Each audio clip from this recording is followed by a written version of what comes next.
오늘 몸된 교회의 말씀 선포해 줄 분은 우리 김영훈 목사님. 언젠가 한번 저에게 오셔서 말씀 증거하셨던 목사님이에요. 평생 어느 자리에 있든 목사로 살아갈 사람, 신실하게 주님 바라볼 수 있는 그 신실함을 추구하고 끊임없이 믿음의 경주를 다해서 갈 수 있는 그 믿음의 사람이에요. 사랑하는 목사님과 귀한 교제권에 있는 것이 감사드리고요. 오늘 말씀 증거할 때 우리 목사님 안에 계신 우리 예수님이 충분하게 여러분에게 보여지게 될 거예요. 목사님 나오실 때 할렐루야로 환영합시다. 할렐루야. 지난 설 보내면서 제 주변의 분이 저에게 안부 전화를 했습니다. 목사님, 설 잘 보내셨습니까? 근데 제가 이렇게 대답했지요. 명절 보낼 때마다 하는 대답입니다. 제가 보내지 않아도 설날은 그냥 가던데요. 그게 제 대답이었습니다. 정말 그렇지 않습니까? 그분도 맞아요, 목사님. 내가 안 보내도 설날은 그냥 가더군요. 그게 그분의 또 제 말에 대한 응답이기도 했습니다. 우리에게 주어진 시간들이 있는데 그 시간들을 우리가 사는 가운데 경험하는 것이 붙잡아 두고 싶은 시간도 그냥 흘러가게 되어지고 머물고 싶은 그 순간도 우리의 삶의 뒤로 물러가는 것을 경험하게 된다는 겁니다. 그 결과로 우리가 오늘이라고 하는 시간을 맞이할 수 있었고 오늘은 우리에게 떠나게 되어지고 내일이라고 하는 시간이 우리에게 다가오게 될 겁니다. 특별하지 않다고 한다면은 우리가 일상적인, 상식적인 삶의 자리에서 그런 일들을 반복해서 경험하게 됩니다. 그러면서 제 마음 가운데 또는 한 가지 질문이 있었습니다. 제 안에 있는 어떤 안타까움인데요. 그게 무엇이냐면은 나에게 다가오는 그 내일이라고 하는 시간이 과연 나에게 있어서 희망적인 시간인가? 내가 마주하게 되어질 내일의 내 삶 가운데 내가 맡게 되어질 이 세상이라고 하는 곳, 내 삶의 자리가 과연 나에게 어떤 희망을 주는 곳인가? 기대할 만한가? 아니면은 피하고 싶은가? 어쩌면은 그걸 생각할 때마다 내 마음 가운데 불편함과 두려움이 생기는가? 제가 그걸 좀 고민하는 시간을 얼마간 좀 가질 수가 있었습니다. 그 생각을 할 때에 생각하면 할수록 계속 답답해지는 겁니다. 그 이유가 무엇인가? 무엇 때문에 제 마음이 그렇게 답답하고 내일이라고 하는 시간이 소망으로, 희망으로 가득 차야 될 것인데 그렇지 못한 면을 내게 주고 있는 것인가? 그 이유는 두 가지였습니다. 두 가지 연결되어지는데 하나는 제가 가지고 있는 연약함, 이미 삶 가운데 그 연약함 때문에 경험했던 수많은 실패의 경험들, 또 내가 겪었던 아픔들, 상처들, 그런 것들을 계속 생각하니까 내일이라고 하는 시간이 긍정적이고 희망적인 시간이 아니고 나에게는 더 큰 짐으로 와닿는, 괜히 두려워지고 그 앞에서 내가 무기력해지는 여러분 그런 마음을 제가 가지게 되었습니다. 또 하나는 세상의 모습입니다. 내가 지금까지 살아왔고 오늘도 살고 있고 내일도 살아가야 될 내 앞에 놓여져 있는 이 세상, 나의 연약함 때문이기도 하겠지만 그 세상의 악함 앞에서 또 실패하고 좌절함을 경험했던 내가 가지고 있는 약함들, 이게 중첩되어져서 제 마음속에 내일에 대한 소망, 일어서야지, 용기 내야지 이런 마음보다는요 그냥 주저앉고 싶고 드러누워 있고 싶고 희망적이지 않은 오히려 점점 더 비관적인 상황 가운데 처하는 저의 마음을 보게 되었습니다.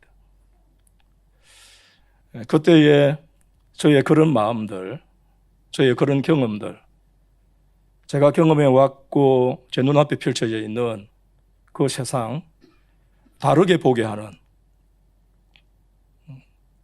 그 일을 사도행전 2장 1절부터 4절 말씀을 통해서 제가 얻을 수가 있었습니다. 어쩌면은 낙심했던 저를 일으킨 말씀, 오늘 이 말씀 여러분 오순절 관련하고 또 성령 강림에 관련해서 교회를 조금 다니신 분들은 아주 익숙한 본문 가운데 하나일 거라 그렇게 생각이 됩니다.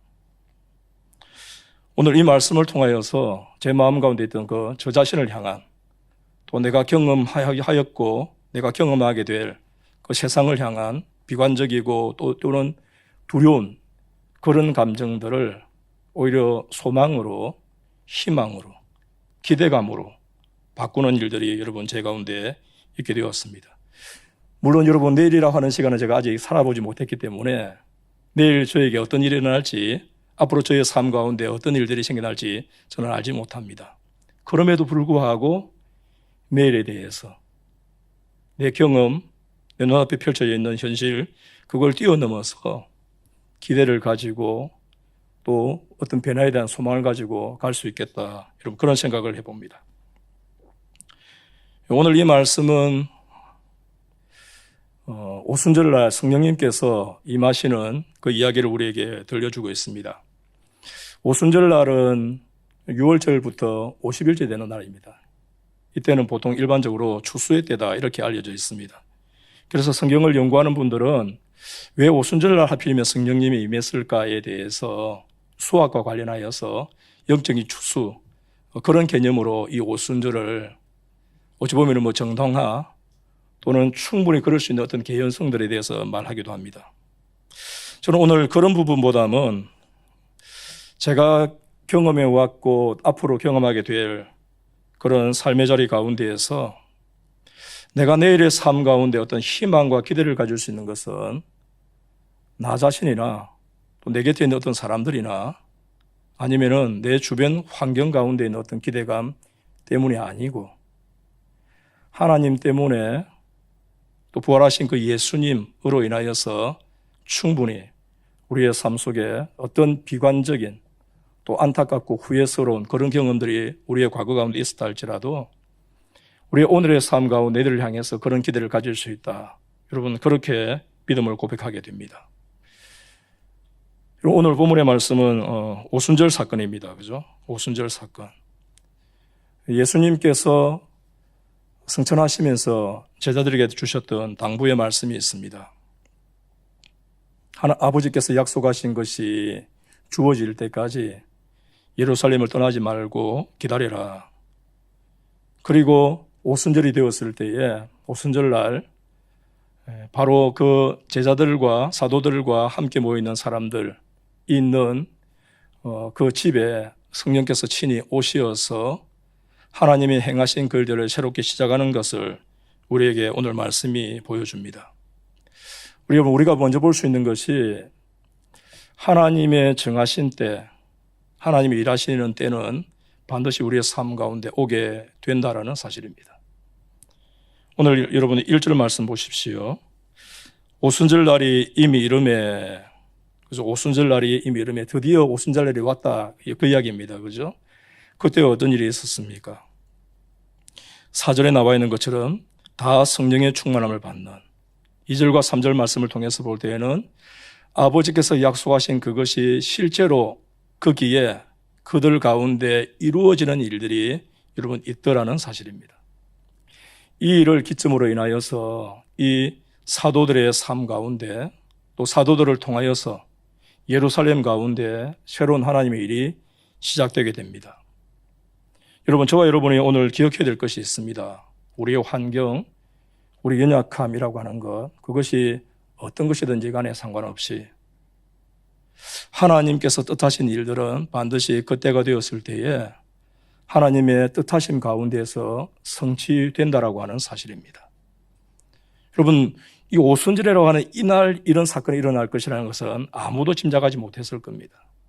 단지 이들은 그날과 그 신은 알지 못했지만 그러나 하나님께서 약속하시고 예수님께서 당부하신 그대로 그날을 기다리면서 준비하는 사람들이었습니다. 여러분, 우리의 삶에도 마찬가지입니다. 언제 그런 일이 일어날까요? 언제 그 일이 완성될까요? 우리는 알지 못합니다. 그럼에도 불구하고 한 가지 확인할 수 있는 것이 무엇입니까? 하나님께서 뜻하시고 하나님께서 약속하신 그것은 반드시 이루어지는 그날이 있다라고 하는 사실입니다. 환경이 그렇게 만드는 것 아닙니다. 그죠? 누가 그렇게 하시지요?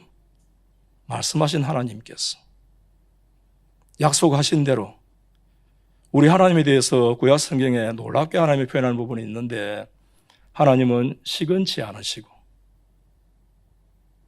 하나님은 말씀을 해놓고 까먹는 분이 아닙니다. 하나님은 농담하시는 분도 아닙니다. 하나님은 신실하신 분이십니다. 하신 말씀에 대해서 당신께서 친히 책임을 지시는 분이십니다. 어떤 분은 이렇게 표현하더라고요. 하나님은 모든 것에 있어서 자유로우신 분임에도 불구하고 당신께서 하신 그 말씀에 자신을 묶어두시는 분이다. 무슨 말이겠습니까? 예수님 말씀하신 것처럼 율법의 1.1획도 떨어지지 않냐고 다 이루어지는 때가 있다라는 것입니다.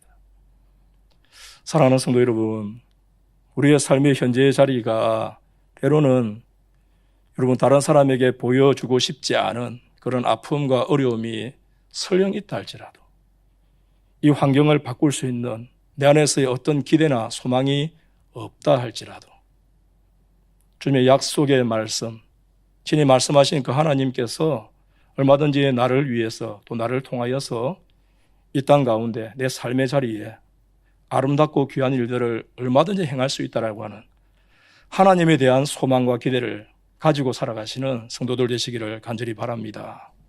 하나님께 소망이 있는 것이요. 그러면 여러분 그런 것들을 누가 누릴 수 있는가? 가장 안타까운 인생 가운데 하나는 하나님께서 일하고 계시는데 그 하나님의 일하심을 경험하지 못하거나 하나님께서 일을 하실 때에 뭔가를 행하실 때에 나 혼자 여러분 배제된다고 한다면 얼마나 안타까운 인생이겠습니까? 저는 부족함이 많고 연약함이 많지만 지금까지 수많은 실패와 또 실수, 넘어짐을 경험하였지만 이 말씀을 통하여서 이 사도행전 2장 1절부터 4절 말씀을 읽으면서 나는 거기서 배제되어서는 안 되겠다라고 하는 그런 소망과 어떤 그런 여러분 기대, 다짐을 하게 되어졌습니다. 하나님은 말씀하셨습니다. 이 말씀은 누구에게 열려 있습니다. 그런데 여러분 이 말씀을 누리는 사람들이 있는가 하면은 말씀은 똑같이 주어지는데 누리지 못하는 사람들도 있더라는 사실입니다. 여러분 어떤 사람이 누리겠습니까? 오늘 보면 1절 말씀에 잘 나와 있지요. 오순절날이 되어졌고 하나님의 때가 되어졌습니다. 하나님께 일을 하십니다. 약속 이루어 주십니다. 성령이 임하십니다. 그것을 누가 열매로 누리는가? 여러분 누가 누린다고 되어 있습니까? 여러분 1절 저와 여러분 같이 한번 읽어볼까요? 1절 시작. 오순절날이 이미 이름에 그들이 다 같이 한 곳에 모였더니 아멘. 예. 그들이 누립니다. 그죠? 그들. 그 사람들이 누립니다. 어떤 사람들입니까? 한 곳에 모여있는 사람들이죠. 여러분 이건 뭐 공간적인 의미만을 말하는 것은 아니다. 저는 그렇게 생각을 합니다. 그럼에도 불구하고 공간에 대한 얘기를 하고 있습니다. 여러분 이 자리에 모이는 사람들의 특징이 무엇일까요? 여러분들이 이 자리에 있게끔 예수님이 성천하신 지 이제 열흘째 정도 되어지는 시간인데 그 열흘 동안의 시간 동안에 그들을 이 자리에 머물게끔 하였던 흩어졌다 다시 모이게 만들었던 여러분 그 원동력이 그 구심점이 여러분 무엇이겠습니까?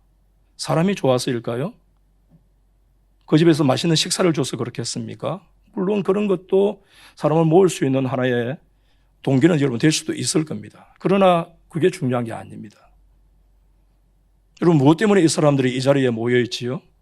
그들이 한 곳에 모이게 된 이유가 무엇입니까? 그 출발점이 어디 있으며 무엇 때문에 무엇을 향해서 무엇을 위해서 이분들이 이 자리에 모여 있겠습니까? 이유는 하나입니다. 주님이 당부하셨기 때문에. 예수님께서 당부하셨습니다. 성천하시면서 너희는 예루살렘을 떠나지 말고 아버지께서 약속하신 것이 올 때까지 기다려라. 몇 날이 못 되어서 너희가 성령으로 충만함을 받게 될 것이다. 주님 그렇게 말씀해 주셨습니다. 이분들이 이 자리에 함께 모였던 이유는 하나입니다. 주님의 당부 때문에. 그 당부를 귓등으로 듣는 분들이 아니었고 그 당부를 마음 깊이 받아들일 줄 아는 분들이었습니다. 말씀이 주어짐에도 불구하고 여러분 우리의 삶 가운데를 가만히 살펴보면은 주님의 말씀에 순종하고 싶지요. 주께 순종하는 것이 곧 주님과 동행하는 삶 아니겠습니까? 다 동행하고 싶은데 우리의 삶의 자리 현재 가운데는 주님과 동행하지 못하게끔 하는 주님의 말씀을 받아들여서 그 말씀을 품고 살아가는 삶을 방해하는 요소들이 많이 있습니다. 그럼에도 불구하고 이분들이 어떻게 합니까? 그들이 다 같이 한 곳에 모였다. 이 말은 의지적인 힘을 사용했다라는 의미 아니겠습니까? 저절로 되어지는 게 아닙니다. 여러분, 우리의 본성이라고 하는 것이 하나님과 우리는 원수되어진 사이입니다. 우리 안에 여전히 죄성이 머물고 있습니다. 그 죄성이라고 하는 것이 여러분, 우리로 하여금 하나님을 존중하고 하나님께 순종하는 삶을 살도록 우리를 격려하기보다는 주님을 때로는 무시하게 만들고 하나님의 말씀들을, 그분의 당부를, 약속의 말씀들을 여러분 귀하지 않게 여기게 하는 요소가 우리 가운데 있다라는 거죠. 죄성이 바로 그런 역할을 하는 거거든요. 여러분, 이분들이 여러분 오순절날 성령이 임하실 때 이곳에 모였을 수 있던 그 근거, 그게 약속의 말씀을 의지로 붙잡으려고 하는 여러분 그런 마음이 있었기 때문에 가능했다라고 하는 사실입니다. 이분들은 저절로 되었겠지. 여러분, 저절로 되어지는 믿음의 삶은 없습니다. 우리가 다 경험하지 않습니까?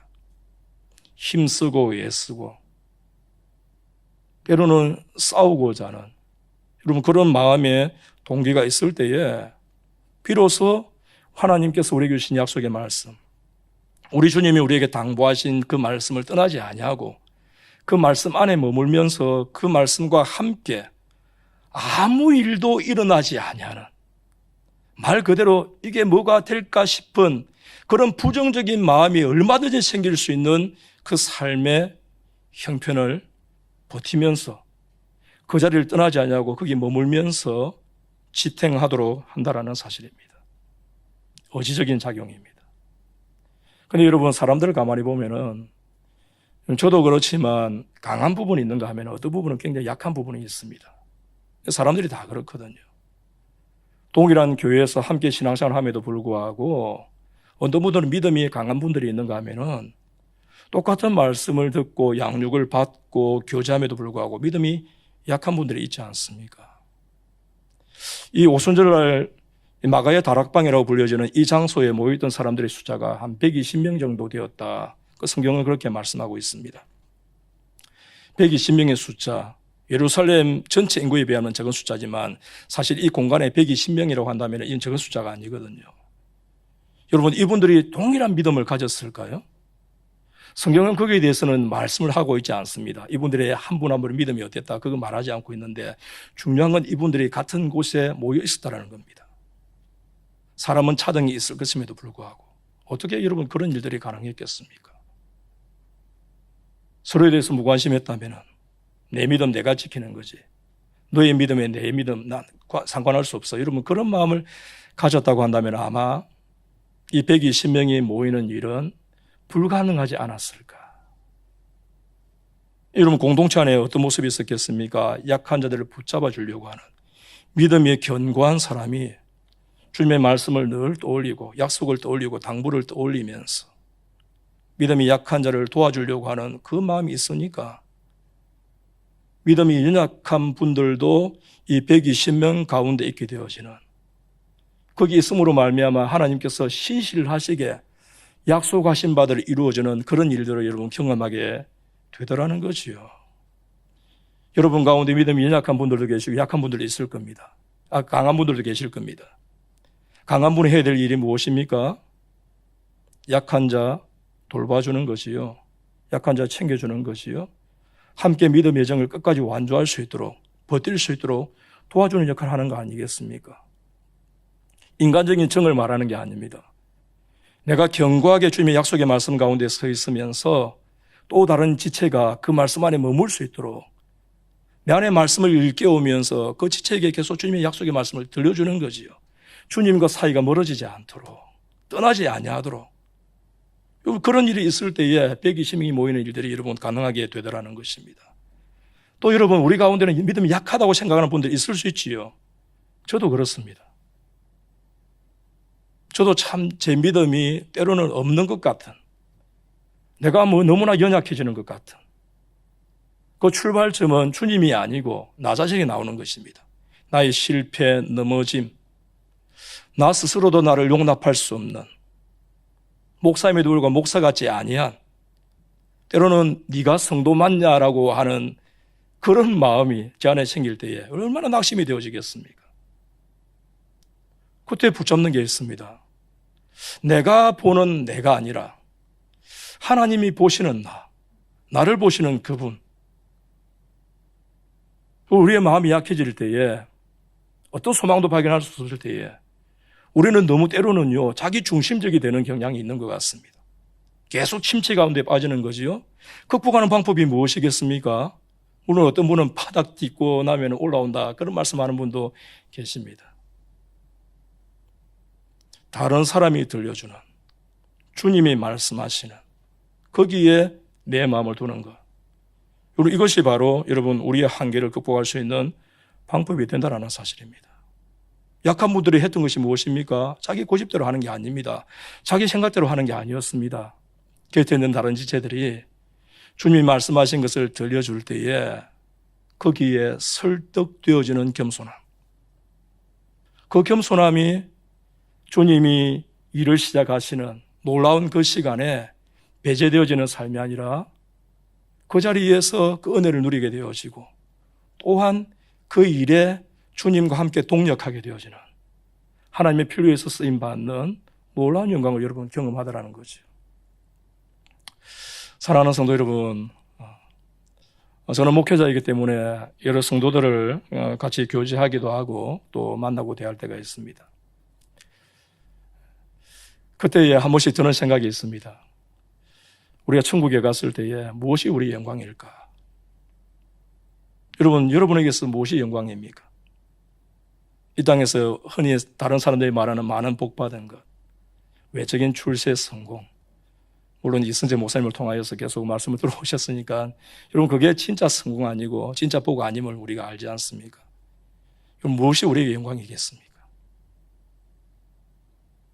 주님이 일하시는 그 자리에 하나님이 일을 시작하시는 그 자리에 내가 있었다라고 하는 것. 주님이 가시는 길에 내가 있었고 주님이 일하시는 그 현장에 내가 주님과 동력했다고 하는 것. 그럼 그게 우리의 영광 아니겠습니까? 주님과 무관한 삶이 아니고 그분과 함께하는 삶. 비록 연약함이 있고 부족함이 있었음에도 불구하고 그분이 일하시는 그 자리에 내가 있었다. 그분이 나를 통해서 일을 하셨다. 여러분 그것만큼 성도에게 영광되어지고 기쁨되어지고 보람되어지는 일들이 어디 있겠습니까? 오늘 오순절날 한 곳에 모였던 그들이라고 불려지는 이름도 구체적으로 나오지 않고 있습니다. 그런데 놀랍게도 이분들은 바로 그 영광을 누렸던 분들입니다. 누가 여러분 그 영광을 누렸습니까?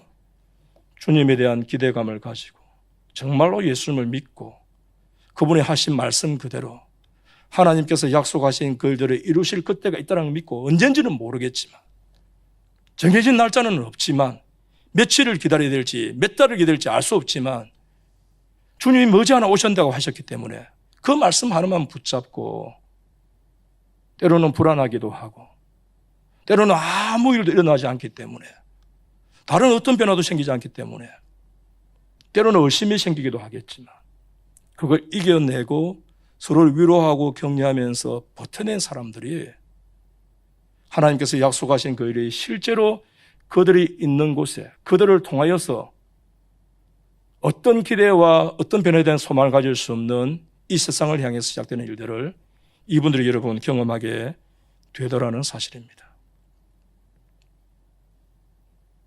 저와 여러분이 이런 복 누리기를 주 이름으로 축원합니다. 그리고 드디어 여러분 하나님께서 약속하신 그 일을 이루시는 날이 왔습니다. 오순절날 어떤 일이 있었는가? 2절과 3절에 보면은요. 같이 한번 읽어볼까요? 2절 3절 시작.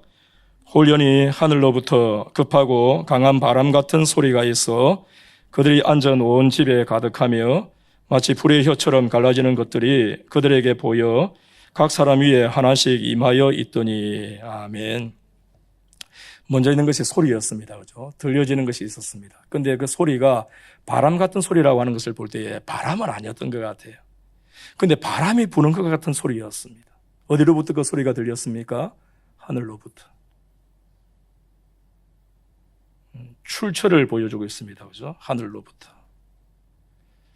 믿음으로 때로는 믿음이 연약함에도 불구하고 의지적으로 그 말씀을 붙잡고 그 말씀을 붙잡고 있는 누군가의 곁에서 그 자리에 머물러 있는 사람들에게 하나님이 주시는 위로의 때가 있더라는 거지요. 너희들의 기다림, 너희들의 믿음, 그게 결코 헛된 수고가 아니었다. 하늘로부터 들려오는 소리, 바람과 같은 소리, 급하고 강한. 여러분, 하나님이 주시는 위로의 때가 반드시 있습니다. 선명하게 보여주시는, 하나님이 일하시는구나 하는 것을 경험하게 되는 때가 여러분 있다라는 거죠. 또 하나 여러분 3절 말씀에 나와 있는 것처럼 불의 혀처럼 갈라지는 것들이 각 사람에게 보였다 이렇게 말씀하고 있습니다. 소리도 들렸고 불이 보이기도 하였고, 이 모든 것의 출처가 어디 있습니까? 하늘로부터입니다. 하늘로부터 선명하게 고백할 수 있는, 하나님이 일하시는구나.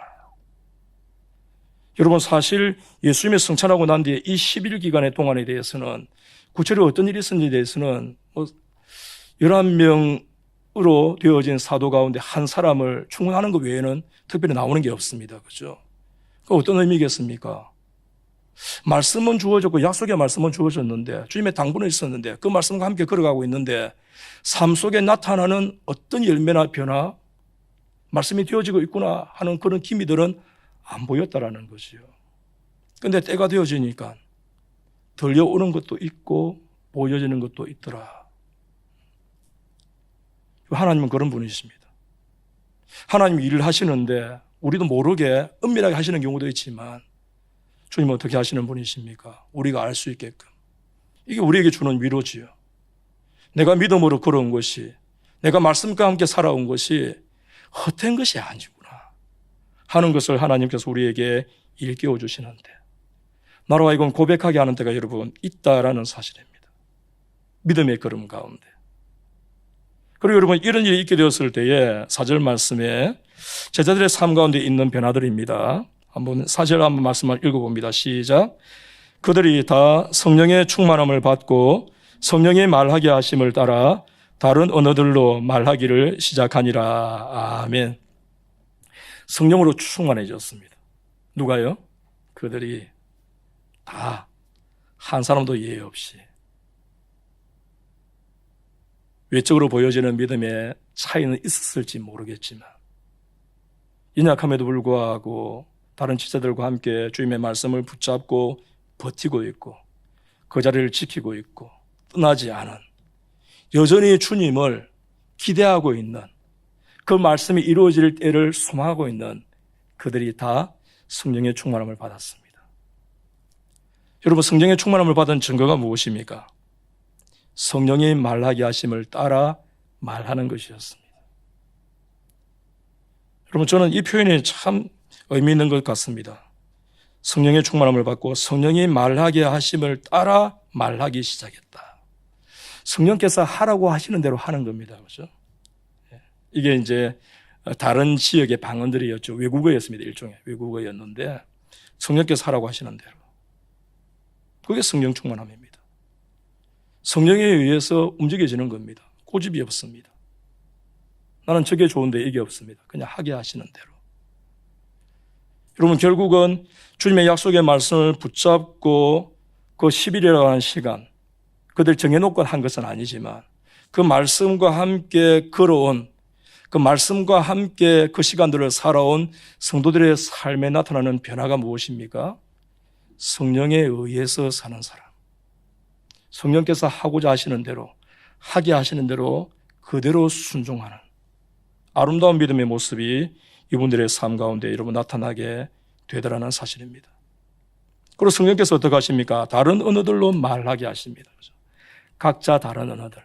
한 사람 한 사람이 다 다른 언어로 말했을까? 저는 그렇지는 않았을 거라고 생각을 합니다.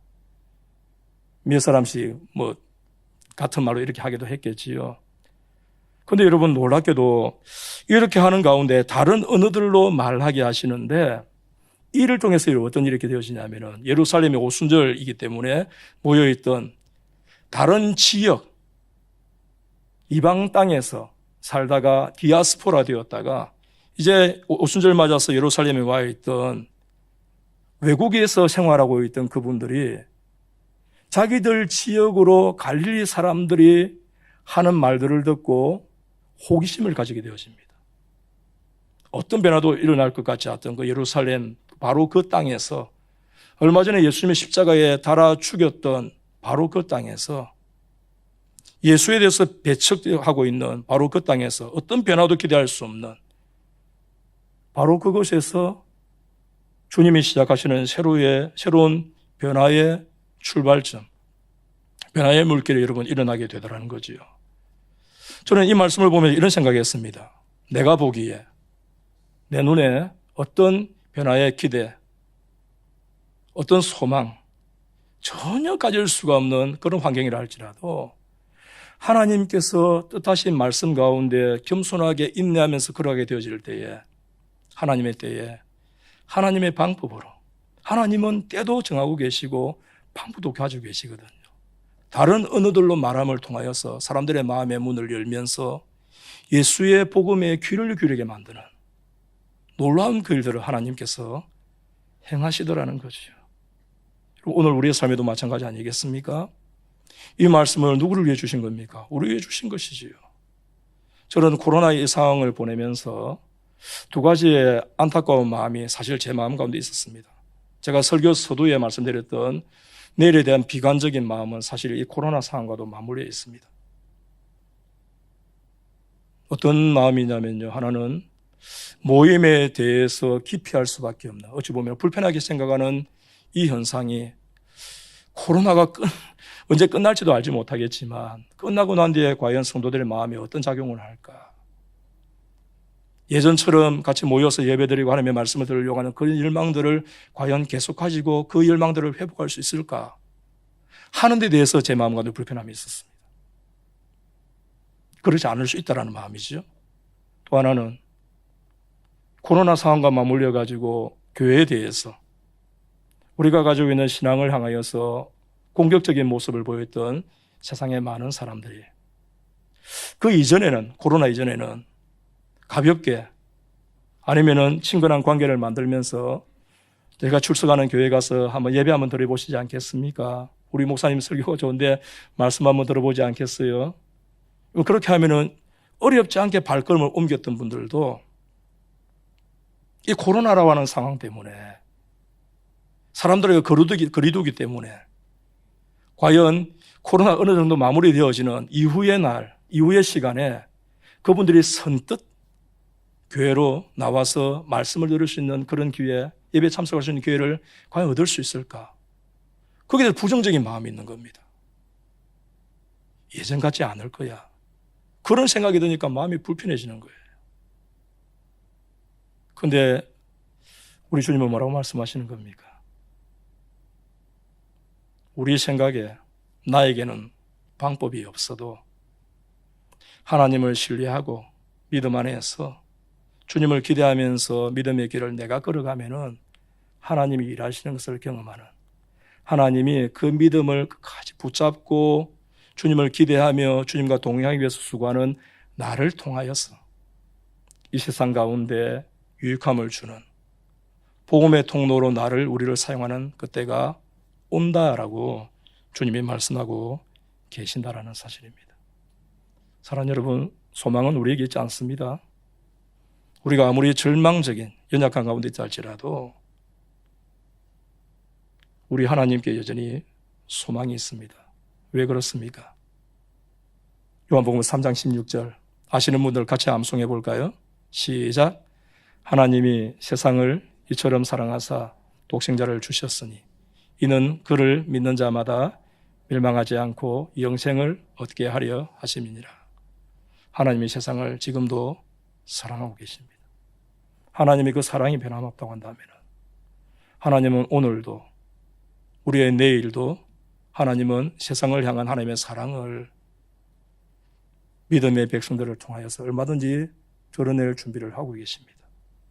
나는 방법이 보이지 않아도, 나는 길이 보이지 않아도 일하시는 분, 약속하시고 이행하시어서 친히 영광을 받으시면서 우리에게 유익함을 주시는 분, 우리의 믿음의 대상 되시는 우리 하나님 아버지이시고 이들에게 당부하시면서 아버지의 약속하신 것을 기다리고 성령을 받게 되므로 너희가 내 증인 될 거야 라고 우리에게 당부의 말씀과 약속의 말씀을 주신 우리 예수님이라고 하는 사실입니다.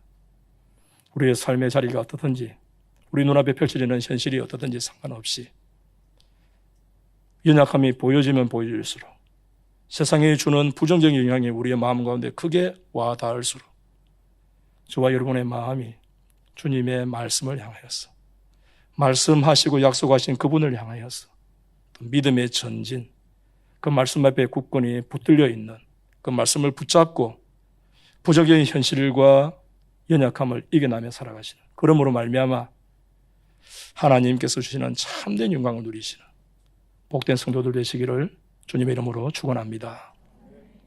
기도하겠습니다. 자비로우신 하나님, 은혜 감사합니다.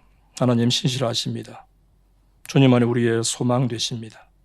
하나님의 말씀을 듣고 그 말씀을 마음판에 새겨 믿음 지켜가며 연약한 자들을 세워나가는 귀한 성도들 기억하여 주옵시고, 믿음으로 승리하고 하나님께서 친히 약속하신 말씀을 이루시며 그 말씀들을 통해서 우리를 사용하시는 놀라운 자리에서는 복 다 누리게 하여 주옵소서. 하나님께 모든 것 맡기옵고 예수님 이름으로 기도드립니다. 아멘. 다시 한번 하나님께 감사의 박수. 하나님 감사합니다. 하나님 감사합니다. 말씀을 들으면서 네 가지 키워드가 떠올랐어요. 첫 번째는 그날이 있다. 반드시 그날이 있다. 두 번째는 그 자리가 어떠한 자리인지, 머물러야 할 자리인지, 들어야 할 자리인지, 가야 할 자리인지, 그 자리. 세 번째는 그날과 그 자리 가운데 인도하신 그분이 떠올랐어요. 네 번째는 그 길 따라. 네 가지 키워드가 떠올랐어요. 사랑하는 여러분들 기억합시다. 오늘 함께 기도할 때 하나님의 사람들에게는 그날 있다. 그날 알 수 있다. 그날 신뢰할 수 있다. 그날은 약속하신 하나님 아버지께서 약속하신 그 약속을 성취하는 그날 있다.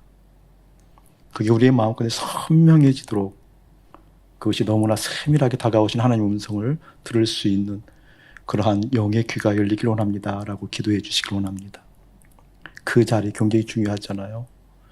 누가 그날을 보는가, 누가 그날을 성취할 수 있는가, 그 자리, 약속을 듣고 들은 말씀을, 믿음을 가지고 머무를 수 있는 그 자리.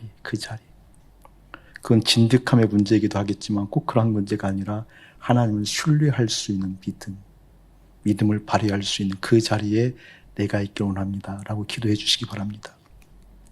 이 모든 것들은 자기 신념에서 되어지는 것이 아니고 출처가 분명하다고 그러잖아요. 말씀하신 그분이 계시기 때문에. 아멘. 말씀하신 그분이 하나님이시기 때문에, 말씀하신 그분이 창조이시기 때문에 그분이 말씀하신 일이 들려지는 내 인생 되고 싶습니다. 그게 된다고 한다면 그분과 함께 그 길 따라 나설 수 있습니다. 이게 사역이죠. 사명이죠. 주님께서 우리 가운데 허락한 그 약속의 말씀들을 주님과 함께 연합한 하나님의 백성들이 가는 길이겠죠. 그 길 따라 나서는 하나님의 사람들 되고 싶습니다라고 우리 함께 기도했으면 좋겠어요. 네 가지 키워드 생각하면서 하나님의 사람으로 여기 서 있습니다. 우리 심령 주님의 것입니다. 주님의 마음 따라갑니다. 주님 생각 따라갑니다. 내 영혼아 고요히 단정하게 주님을 바라보아 그 자리에 머무를 수 있는 하나님의 사람들 되게 해달라고 우리 함께 기도하도록 하겠습니다. 찬양하면서 함께 기도하도록 하겠습니다. 순종의 작은 발걸음이 그 자리에 머물렀을 때 그분이 오셔서 약속하신 그 약속을 성취하게 만듭니다. 순종의 그 작은 발걸음이 내 인생 가운데 그대로 펼쳐지는 것 보고 싶습니다 라고 여러분 기도했으면 좋겠어요. 그러한 의지가 내 삶 가운데 조금 더 훈련되어지고 단련되었으면 참 좋겠습니다 라는 마음을 올려드리고, 반드시 그 전에 전제사항이 있어요. 그것은 무엇이니 내 의식 가운데 있어야 되는 거거든요. 내 의식 가운데 있다라는 것은 내 의식 가운데 실제로 약속의 말씀이 담겨져 있는 거예요. 약속이신 주님이 담겨져 있는 거예요. 약속이신 주님의 의지가 실감나는 거예요. 약속이신 주님의 의지가 반드시 이 땅에서 그날로서 이루어집니다라는 믿음의 표현이 있어야 되는 거거든요. 그래서 이 약속의 말씀을 내 머리에 계속 상고하는 것은 큰 은혜입니다. 그래서 말씀을 생각하고 또 떠올리고 또 새기고 그것을 나누고 그 나눈 것이 한 주간 살다 보면 어느 날 순종의 작은 발걸음을 옮겨 놓을 수 있는 사건들이 생겨요. 관계 속에서 반드시 생깁니다. 환경 속에서 반드시 생깁니다. 그때 예 주님이라고 그 길 따라가는 사람들, 그 속에서 하나님의 역사를 경험하는 것이 실제잖아요. 이 조그만 경험들이 믿음의 장수 되게 하고, 이 조그만 경험들이 다윗의 심장을 갖게 하고, 그 믿음의 적은 순종이 내 삶에 있기를 원합니다라고 한 번 더 기도하고 목사님 마무리 기도하고 마치도록 하겠습니다. 한 번 더 기도하도록 하지요. 기도하겠습니다. 일상적으로 믿음의 언어를 사용해야 하지만 그럼에도 불구하고 믿음의 언어가 절실하게 사용되어져야 될 지점이 있습니다. 돌아오는 주일날 설교하겠지만 폭풍 가운데 하는 믿음의 언어가 역사를 일으킵니다. 아멘. 휘몰아치는 광풍 가운데 쓰여지는 믿음의 언어가 오시는 그분을 경험합니다. 그 믿음의 언어가 여러분의 가정에 있기를 원하고 그 믿음의 언어를 사용하는 그 주인공이 여러분 한 사람 한 사람 되어져야 됩니다. 관계에 지지 마십시오. 환경에 눌릴 필요 없어요. 아픔, 고통 당연하게 생각하죠 뭐. 어려움아, 궁핍함아, 아픔아, 고통과 오해들아 나사렛 예수 그리스도를 명하는 떠나라라도 중요하지만 너희들이 온다 할지라도 나를 어떻게 할 수 없다. 내 삶 가운데는 폭풍 가운데에도 오시는 그분, 그 나를 약속하신 그분 나 믿는다, 있다. 이것을 기반으로 하여 염려와 근심아 너희들은 나를 손도 대지 못할지어다 라고 믿음의 언어를 선포하는 여러분 심령 되어지기를 주님의 이름으로 축복합니다. 이제는 우리 주 예수 그리스도의 은혜와 우리 아버지 하나님의 극진하신 사랑하심과 성령 하나님의 감화감동 교통하심이 오늘 성령께서 말씀하신 것을 따라가는 그 사람, 그날을 바라보며 그날을 믿으며 그 자리에서 묵묵히 하나님 바라보는 영광, 그래서 하늘로부터 임하는 그분의 음성을 듣고 그분과 함께 연합하여 그 길 따라 나서는 거룩한 사람이고 싶습니다 라고 소원하는 거룩한 백성들 가운데 성부, 성자, 성령의 이름으로 가득할지어다. 아멘.